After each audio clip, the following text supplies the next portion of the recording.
Ciao ragazzi, oggi parliamo di Steve Davis, un bodybuilder della Golden Era famoso per il fisico eccezionalmente statuario, che a cavallo degli anni 60-70 fu protagonista di una impressionante trasformazione fisica documentata, uno dei più iconici esempi di bulk e cut della old school, la vecchia scuola. Cresciuto nella Los Angeles della Golden Era, allora la capitale del mondo del bodybuilding, Steve si è formato lavorando fianco a fianco con diverse icone del settore, dal guru Vince Gironda a Larry Scott a Frank Zane.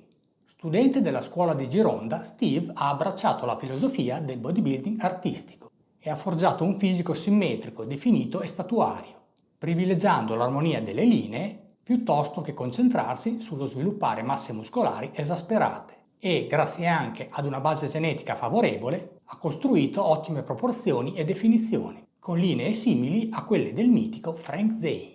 Sul piano agonistico Steve vanta una carriera durata oltre 3 decadi, che ha raggiunto l'apice con la vittoria della categoria dei pesi medi al Mr. World IFBB del 1977 e vanta diverse partecipazioni come professionista IFBB al Mr. Olympia, sia nella categoria Open che al Mr. Olympia Masters, gare nelle quali si è confrontato con i migliori atleti della sua epoca.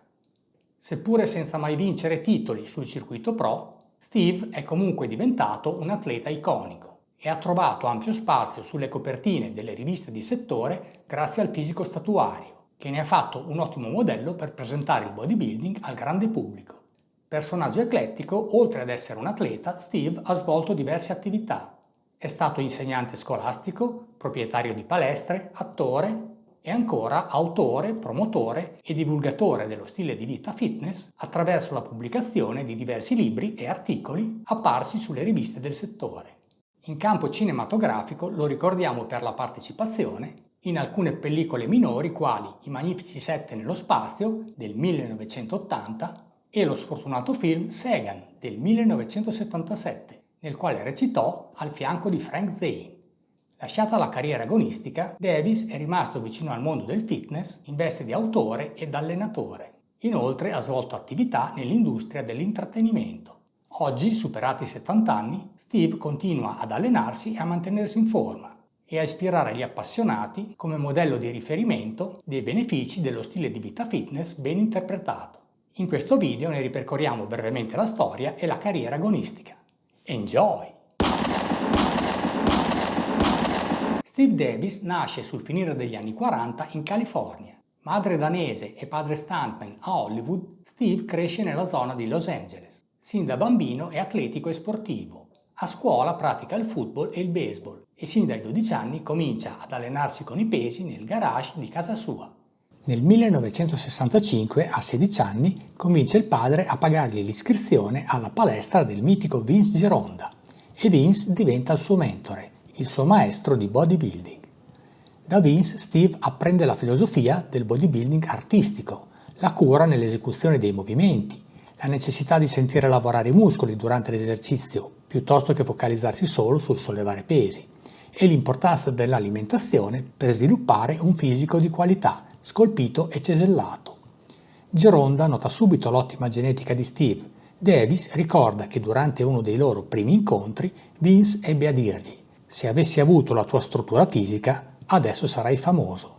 Con la guida di Gironda, in 3 anni di allenamento, nei quali spesso si allenò a fianco di Larry Scott, Steve sviluppò un ottimo fisico, circa 84 kg ben distribuiti su 1,83 m di statura, una figura che gli consentì di vincere la categoria juniores al Mr. Los Angeles del 1968. Ma Steve non era soddisfatto. Capiva che doveva migliorare parecchio se voleva diventare un bodybuilder agonista competitivo e trovò la sua strada quando, su una rivista del settore, lesse un articolo che illustrava la incredibile trasformazione fisica di Bruce Randall, il poderoso powerlifter che nel 1956 in 32 settimane ridusse il suo peso da circa 181 kg a 83, perdendo quasi 100 kg, e in seguito nel 1959 vinse il Mr. Universo Pro NABBA con un peso intorno ai 105 kg. Ispirato dalla storia di Randall, nel 1968 Steve lascia temporaneamente la palestra di Gironda e per un paio d'anni si focalizza nello sviluppare quanta più massa muscolare possibile, facendo un periodo di bulk aggressivo.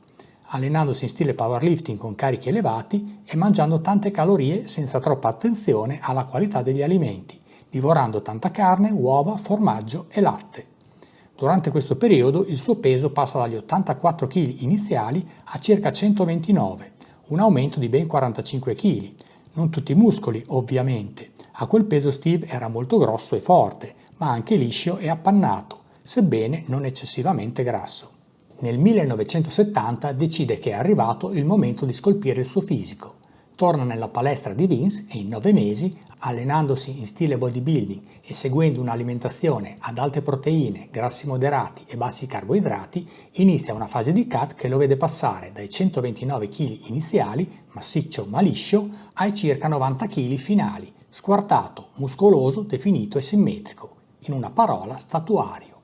Una forma che gli permette di gareggiare con successo sul circuito dilettantistico. Nel 1974 sarà terzo nella categoria alte taglie al Mr. International WBBG. Nel 1975 è secondo nella categoria alte taglie al Mr. America IFBB.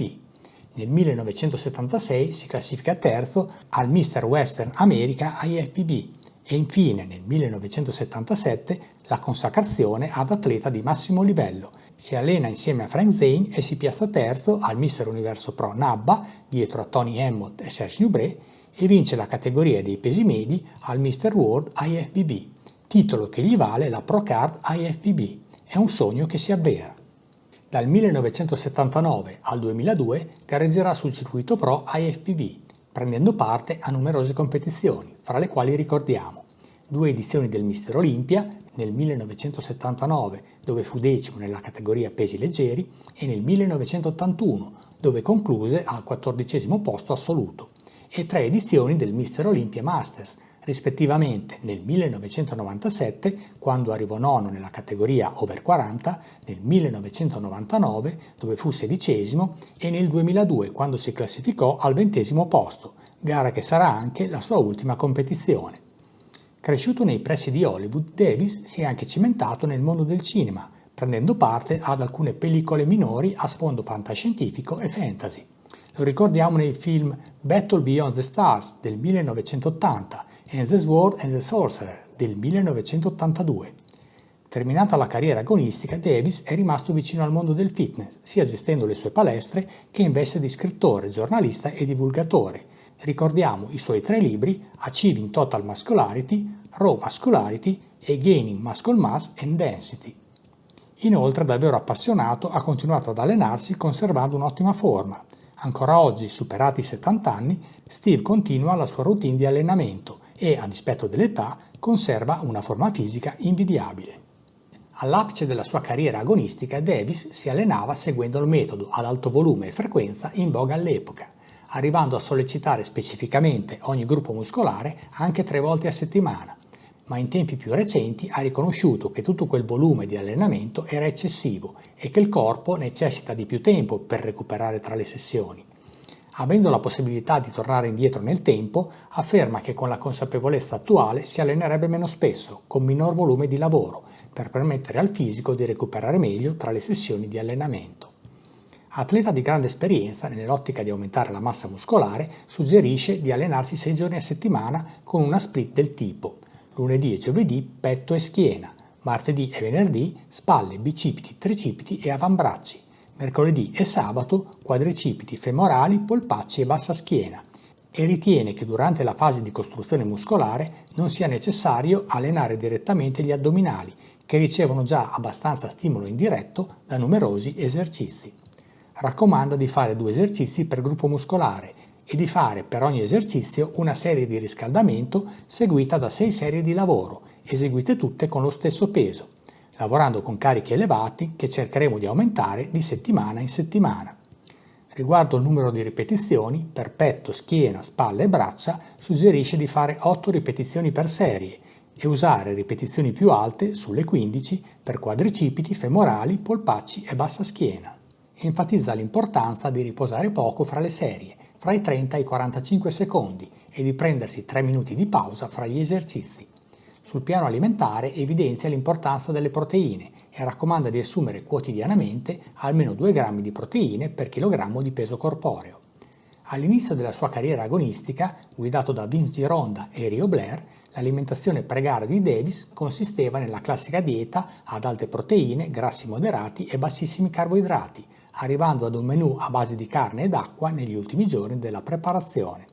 In seguito, maturando i suoi studi nell'ambito della nutrizione e confrontandosi con Frank Zane, razionalizzò che questo approccio, sebbene permettesse di ottenere risultati, non era ottimale e che era meglio mantenere sempre una certa quota di carboidrati nella propria alimentazione, eventualmente ciclizzandone le quantità nel corso della settimana.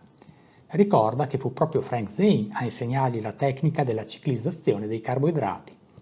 Sull'argomento doping, Steve non nasconde di avere fatto uso di steroidi come Dianabol e Decadurabolin.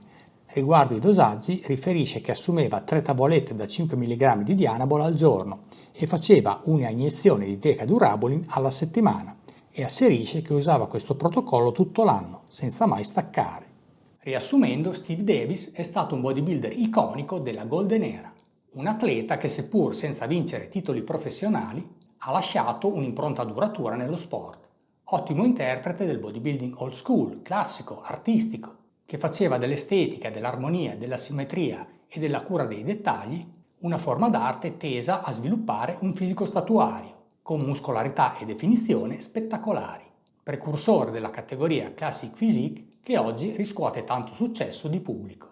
Risultati agonistici a parte, rimane epica la trasformazione che sul finire degli anni 60 lo vide affrontare un paio d'anni di dirty bulk aggressivo, per poi entrare in una fase di cut e in 9 mesi scolpire un fisico statuario, riducendo il suo peso corporeo di quasi 40 kg, eliminando ogni traccia di grasso sottocutaneo, trasformandosi dal diamante grezzo che era al momento in un gioiello estetico che rimane un classico della Golden Era.